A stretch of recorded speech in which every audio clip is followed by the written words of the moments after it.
Digital দুনিয়াতে, digital বাংলাদেশে লাখ লাখ উদ্যোক্তাকে দূরে রাখার এবং লাখ লাখ কন্টেন্ট ক্রিয়েটর, মানে অনেক ধরনের বিজনেস ফেসবুককে কেন্দ্র করে গড়ে উঠেছে। এটা অস্বীকার করার কোনো উপায় নেই। লাখ লাখ কোটি কোটি ডলার আসছে, যেটা বাংলাদেশের জন্য খুবই দরকারি। এখন তারপরেও যারা ভিপিএন ব্যবহার করছেন, এখন আপনি যখন ভিপিএন ফ্রি একটা ভিপিএন নিলেন, আপনাকে একবার জার্মানি লোকেশন দিচ্ছে, একবার কানাডা, একবার ইন্ডিয়া, একবার ফ্রান্স, একবার আমেরিকা, একবার ইংল্যান্ড।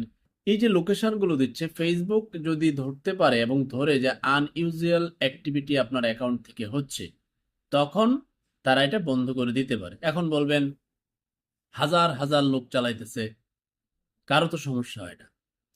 100 জনে 5 জনের সমস্যা হতে পারে, 100 জনে 2 জনের সমস্যা হতে পারে। সেই 2 জনের একজন যদি আপনি হন,